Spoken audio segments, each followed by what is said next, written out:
Okay, the next presentation will be by Lyndee Severin, the pastoralist views on feral camel impacts and management. So, over to you. Firstly, I'd like to thank Liz Bird for her role on the committee, which we've sort of shared over the time, but Liz has had to pick up a whole lot of that responsibility. And to the other members of the project, that some of which have ended up as personal friends through this collaborative approach. And to be able to say that of government people is not always possible. So thank you to those. So Curtin Springs Station is down right on the edge of the high density area. So we're about 100 k's east of Ayers Rock and 360 k's southwest of Alice. My husband Ashley and his father Peter have been running the station for almost 60 years, just over 1 million acres, and we run between 3,000 and 4,000 head of cattle.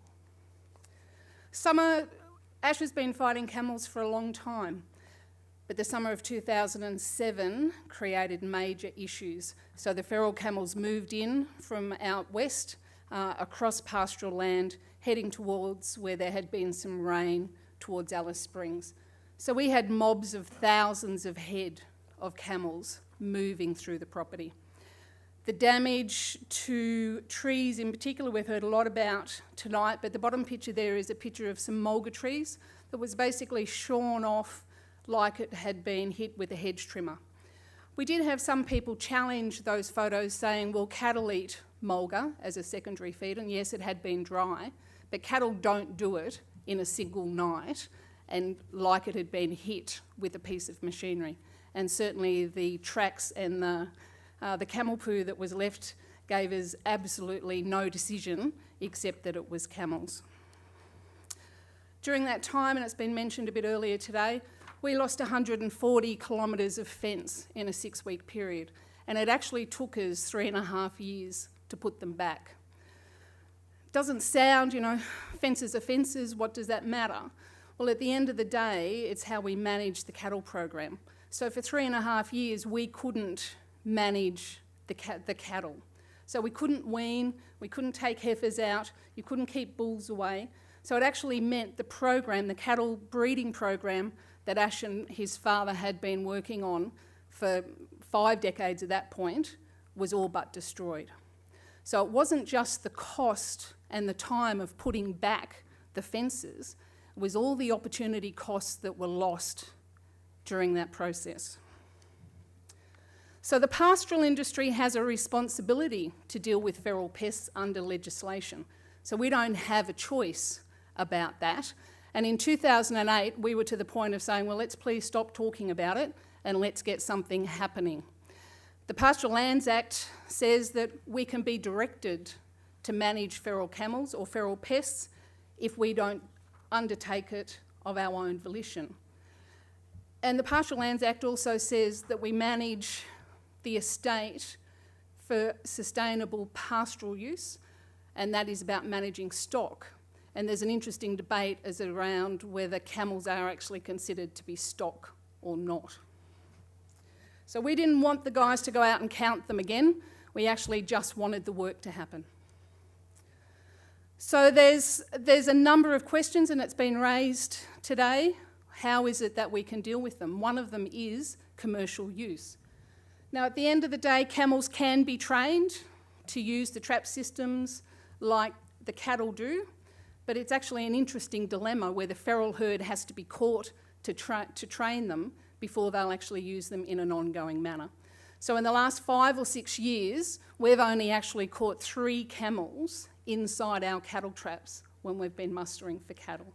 So they can learn and they will learn, but the feral herd as such doesn't have that innate information bred into them as young calves. So for us, the bottom line has been once the cost of getting the camels into the yard is more than what we would receive for them, then we would be interested in using them for commercial use. But we're the first fence that the feral population hits. So we've developed some processes to keep them away from some of our key points. And this is a fence around the dam at Rockies. 1.7 kilometres of fence, $42,000. It's kept them out of the waterhole once it was finished, but not before it was finished. And anybody who's built a fence like that knows you can't do it in one day. So they broke it before it was finished. Since it's been finished, they haven't broken it, but $42,000 for 1.7, $42,000 for 1.7 kilometres is a lot of money. And we certainly couldn't afford to do that for the 140 kilometres that we lost. So that leaves us control options, on the ground or aerial. We undertake on the ground culling every single day to meet our legal requirements. So it's part of every single thing that we do.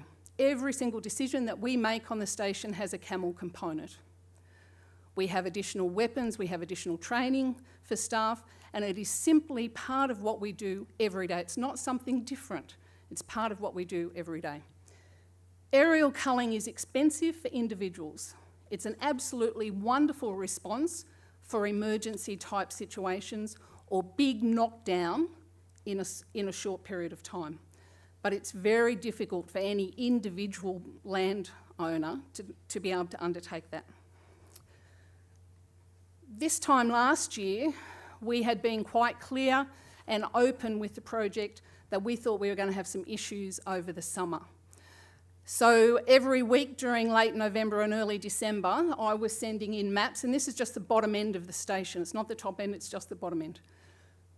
3/4 of what you can see there was burnt just before this time last year, so we had very little feed left in that area, but we were starting to see a lot of camel activity. So we were sending in details.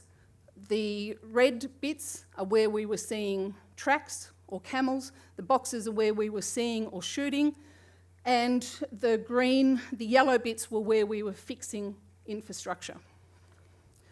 I don't know whether you can see that at all. We had some of the motion cameras up on the fence line where we had basically 50-metre wide continuous tracks of camels every night. So we didn't know whether it was just, 30 camels side by side walking up or whether it was a constant flow. It was a constant flow. So the night that I downloaded these photos, I needed a drink afterwards, let me tell you. So that was on one of the main fences between two bores. I used all my feminine wiles to convince Ash to let the boys try and put some in the yard. Let's see whether we can sell some. He was not very responsive and it took a lot of work, but he did agree. So I called Mike and said, what do you want? Because not every animal you put in the yard is saleable. So Mike said, I want mature animals, 500 to 600 kilos, or yearling calves. Somebody in Queensland had an order for calves. What we had were poor condition cows with brand new calves. So they weren't going to meet the specs, and Mike had 3 trips ahead of us. We would need to hold them in the yards for 3 weeks in what ended up being the hottest summer on record, and we would have had to buy feed in for that period of time for animals that are worth $220 a head to the company. So we decided that that just wasn't viable, because if we got them into the yards, we would have had to then destroy and remove the animals that weren't saleable, because again, we're not supposed to let feral animals out of our control once we get them. So we called in the cavalry. So on New Year's Day, what Glenn was doing monitoring his emails on New Year's Day, I still haven't heard, and they were out to us within 36 hours. The boys had 4 mornings in the air and shot 1,697 camels. This is the station map. You can see where they were. There was very little up the top end. They were all down the bottom end, around the fire scar, where we'd had a little bit of rain. So these new mothers were bringing calves in to get something to eat. A very efficient cull. I think we went close to being, that cull was close to being the most efficient during the whole project. But we're just one station, and there are quite a few others around. Not everybody faces camels the same way we do, but there is quite a few of them. So the boys the project undertook a survey just recently in the pastoral estate, and this is what they found. So most of the stations were undertaking culling. Only a few were actually selling for commercial use. There were concerns around infrastructure and road safety and water condition and fouling. We're located on the main highway. It's our job to go and pick up the pieces and to deal with the animals. So that's what we found one night. And you've seen all the issues around what camels do in waterholes. There is the effect of what happens when you put a lot of carcasses on the ground. And we heard earlier that there was a dingo approach or dog approach in the first few hours, but not much after that. And that was what Ash had always felt. You've got a day's window if you think there's going to be a dog on it, and after that they really don't pay any attention. But the bones did leave us with, or have left us, with an increase in botulism. So we now include a triannual injection into our management processes with cattle because the logistics of removing the bones from the landscape is just impossible. This is the country that we're responsible for. This is the country that we have stewardship for. We've got 22 different land types. And they range from the heavy spinifex country, which is probably the predominant land type, to open range lands. And there's only about 10% of the country where we could possibly muster on the ground.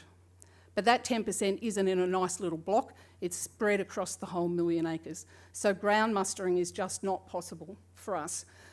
And for those people that haven't ever been into the country, when you look at a spinifex bush like that, it's the equivalent of driving over a rock of the same size. So it's not nice grass that just knocks down that you can drive over. We manage the country when it's dry.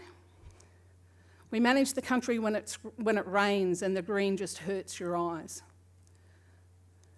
We manage the man-made threats that come in. So these are weeds that are brought in by the mining companies that we then have a legal responsibility to deal with. We manage the country when fire isn't stopped before it gets to us. That management of the country takes time and effort and money, and we actually use the land to produce the money to be able to manage it. So we fence it, we put in infrastructure, we spend a huge amount of money on infrastructure, and it takes a lot of time and a lot of effort to stay in the same place without going forward anywhere. We have a cattle system that we believe we're making our effort towards feeding the country and feeding the world in an environment that's not always user-friendly. Those people that know what they're talking about say when they look at our country from the air, even though we're running a long-standing, sustained grazing enterprise, our country is in better condition than the country that doesn't run grazing enterprises, because we take that responsibility of managing the land every single day very seriously. We like to know what the big boys are doing. We like to know what the little guys are doing. This has been one of the challenges in the last couple of months. What on earth are the ants doing? They've collected all of this seed, it's above ground, why haven't the birds eaten it? What on earth is going on? And that's what we do every day, find out the answers to those questions. This is our land and our responsibility, and we take that very seriously. Thank you.